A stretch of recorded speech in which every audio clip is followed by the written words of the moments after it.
বোন এত টেস্টি সালসাটা বানিয়েছিল যে সবাই ওটাই পেট ভরে খেয়ে নিয়েছে, রাতের ডিনার বেঁচেই গেছে। তো সেই ডিনারটাই এখন গরম করা হচ্ছে, আমরা দুপুরবেলা খাবো বলে। সকালবেলা অ্যাজ ইউজুয়াল অনেক লেটেই ঘুমিয়েছি, রাত অবধি অনেক আড্ডা নাচা গানা তো হয়েইছে।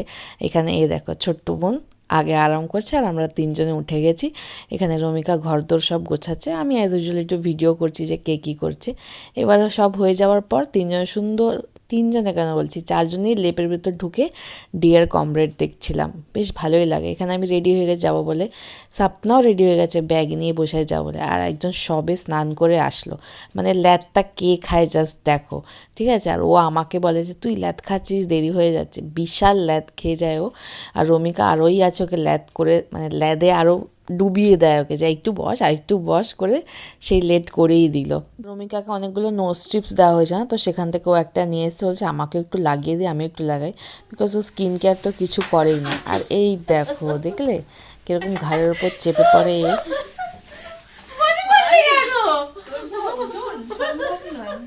বলছে সম্ভব না, তোর ওজন আমার ওজন নে, তোর ঘাড়ে আমি একবার চড়িনি।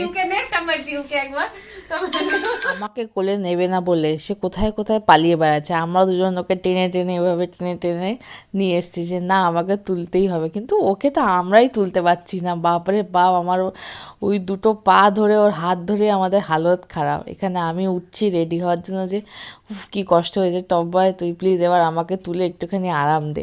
হ্যাঁ, তো বলছে হ্যাঁ নিজেরা আমাকে তুলতে পারছে না, একে নাকি তুলবা। এবার আমি ঘাড়ের ওপর চাপতে আছি যে একটু দে দে একটু তুলি তুলি। বলছে যে না না তুলতে পারবো না, তুই পাগল না, কিক্ষুনি স্নান ধান করে এসেছি।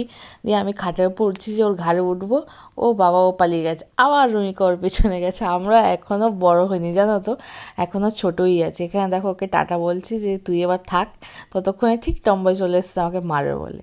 আর এখানে মিষ্টি না নিয়ে গেলে খুব পাপ হবে। খুবই টেস্টি একটা মিষ্টি, আমাদের 3 বারের জন্য 3টে নিয়ে নিলাম, আর এখানে চললাম অটো করে বাড়ি।